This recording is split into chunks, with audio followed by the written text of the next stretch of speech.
Today we'll have a discussion on acute and chronic pancreatitis. So before we move into pancreatitis as such, we've already covered the anatomy and the physiology of pancreatitis. So we'll just go a bit into the secretion and the pathophysiology of acute and chronic pancreatitis subsequently. So your pancreas secretes 1,500 to 3,000 ml of isoosmotic alkaline fluid. It contains nearly 20 digestive enzymes. It provides enzymes for digestion of proteins, fats, as well as carbohydrates. Plus, apart from this, also it secretes a bicarbonate-rich secretion from the ductal cells.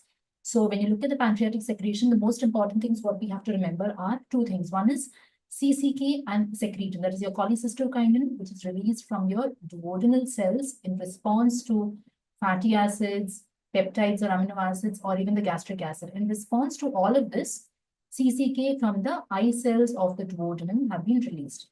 There are no direct receptors for CCK on the pancreas. So how CCK acts is through the afferent vagal nerves. Okay, so CCK acts on the afferent vagus nerve. Like you know, the main parasympathetic pathway for your entire GIT is by the cholinergic nervous system, or acetylcholine is a neurotransmitter. So whatever is being sensed by the CCK. So CCK gets released when you have peptides, fatty acids, or gastric acid in the duodenum. So when the CCK gets released, there is afferent vagal impulses, which goes to the dorsal motor nucleus or vagus. From there, you have the efferent fibers, which come down. They go and synapse on the pancreatic ganglia. Then you have the postganglionic fibers coming from the pancreas, which act on ACNR cells and secrete the digestive enzymes.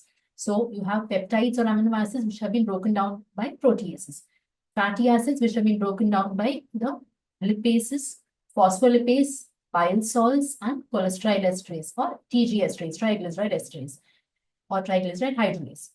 Plus you have amylase also, which breaks down carbohydrates. Okay, so the breakdown of all your complex carbohydrates, fats, and proteins is by the digestive enzymes coming from your ACNR cells in response to CCK.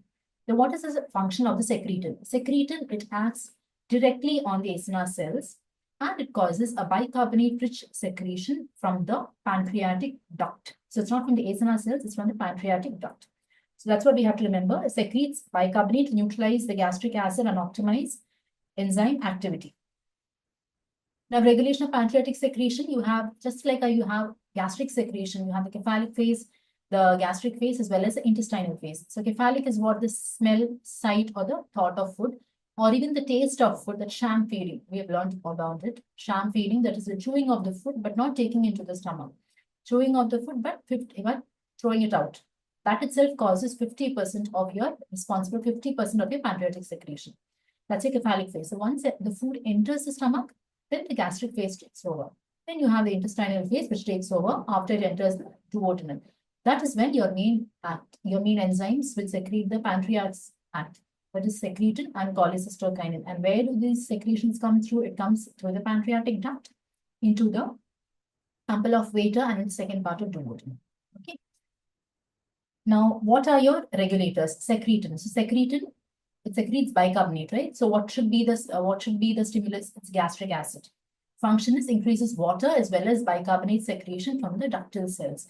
And this secretin, which stimulates this bicarbonate, is a very sensitive test, because that is why we say when you look at the direct pancreatic function test, you're looking at secretin and cholecystokinin.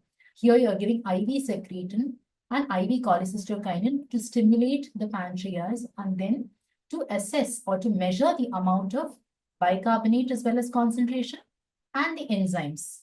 So by this, you can find out if secretin and cholecystokinin are really helping in the pancreatic secretion or not. That itself is an earliest test to find out if the patient is having a chronic pancreatitis, because this secretin, which causes the bicarbonate release, that usually gets disabled when 60% of your pancreas is affected.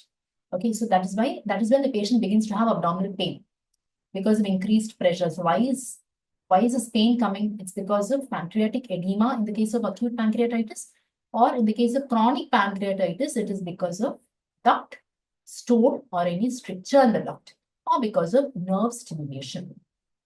So the different hormones are secretin, cholecystokinin, the vagus, which is responsible for the parasympathetic and the cephalic phase, Then VIP. So VIP, neuropeptide Y by pancreatic polypeptide somatostatin. These are basically inhibitory hormones. Okay. So we have already seen in the previous class that secretin and VIP, they act through the same secondary messenger, that is adenylate cyclase, cyclic AMP, and cyclic AMP, which causes a cyclic AMP dependent chloride channel release on the tubular membrane, on the apical membrane. So if this is your acinar cell, you have secretin and VIP which act through this one receptor. And you have the other receptor which is for CCK, the gastrin-releasing peptide, and acetylcholine. Here you have cyclic AMP, which is a secondary messenger. Here you have increased calcium. So where does this calcium come from? It's from PIP3, which becomes GAG plus IP3. And you have increased calcium release. Then cyclic AMP dependent chloride channel is present. This is what is called as your CFTR. And this is the channel which undergoes mutations in cystic fibrosis. So when you have mutation of CFTR, what happens? Efficient secretion of bicarbonate does not happen in response to secretin. So what happens? There is mucus plug inside the duct, which reduces the bicarbonate secretion, thereby causing chronic pancreatitis. Calcium, how does it act? Just like any other this thing, you have the calcium calmodulin complex and the actin myosin light chain, which causes contraction and secretion. Exocytosis causes release of hormones. So when you have CCK, which is acting through calcium, what are the hormones which are released? The digestion of proteins, amino acids, peptides, amylase, that is for carbohydrates, and you have your trypsin, chymotrypsin, that is for peptides, as well as your TG hydrolases, lipases. So these are the various enzymes which have been released. Okay. Now, water and electrolyte secretion. Bicarbonate is a key ion in pancreatic secretion. Ductal cells are the ones which secrete. That's very important to remember. Two things: there are no direct messenger. There's no direct site of receptor for CCK on the acinar cells. Second, secretin acts through the ductal cells, whereas CCK acts on the acinar cells. Okay. Transport mechanism, CFTR, you have on the, so this one acts on the basolateral membrane.